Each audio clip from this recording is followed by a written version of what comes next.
Ray Copeland era un granjero que nació en 1914 y junto a su familia vivió el crack del 29.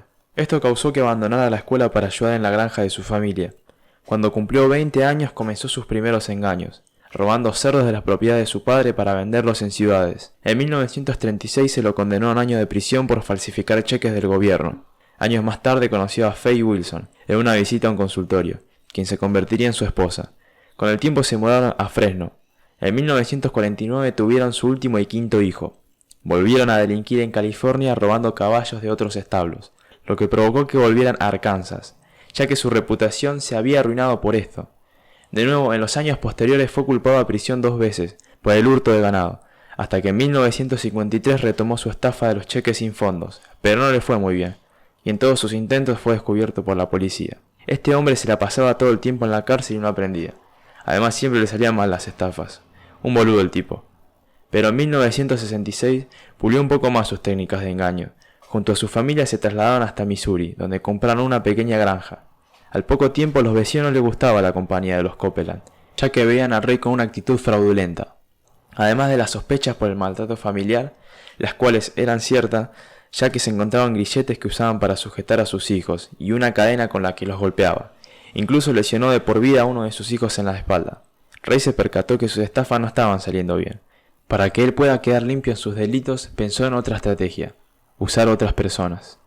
Entonces buscó personas que sean fáciles de convencer, en este caso vagabundos que les prometía un plato de comida y ropa limpia. A cambio estos los ayudaban. La operación consistía en ir en una subasta junto a sus cómplices, sin saber que iban juntos.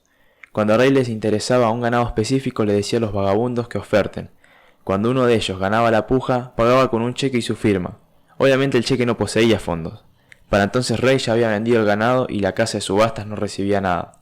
El engaño funcionó unas cuantas veces más, hasta que la policía investigó a uno de los vagabundos que participó de las subastas.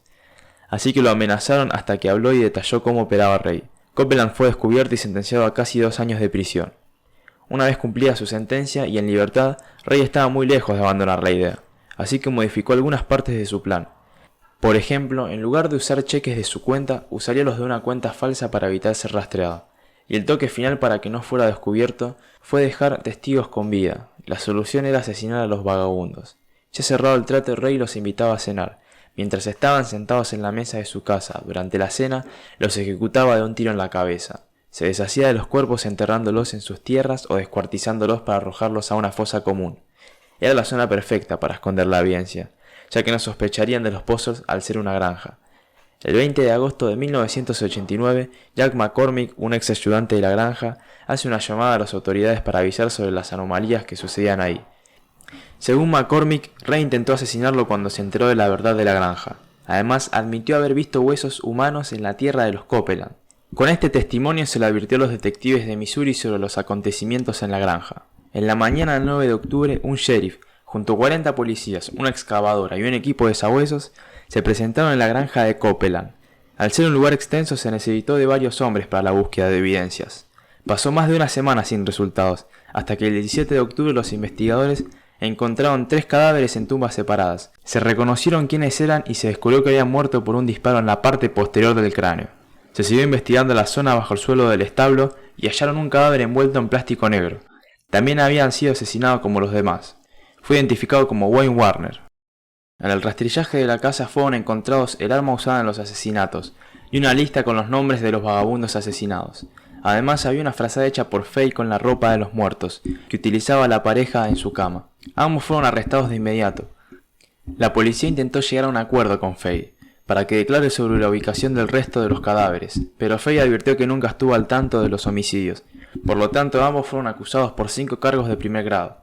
Ambos fueron juzgados por separado, para que fuera más difícil de ser absueltos por parte de la defensa. En el caso de Faye quisieron demostrar que ella era inocente y que sufría constantes abusos de su marido durante años.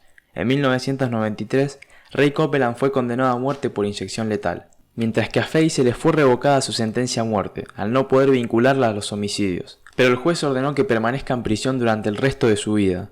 Según sus hijos, el culpable de todo fue su padre, y que su madre jamás pudo haber hecho algo así. Finalmente, en 2003, Faye murió por causas naturales a los 82 años. La opinión pública siempre estuvo dividida en si era o no culpable. Como dato curioso, ambos se habían convertido en la pareja condenada a muerte más vieja de los Estados Unidos. Nunca se supo o se sabrá si Freddie fue realmente la que cometió parte de esos asesinatos o fue inducida por su marido. De una forma u otra, ellos se llevaron toda su culpa a su tumba.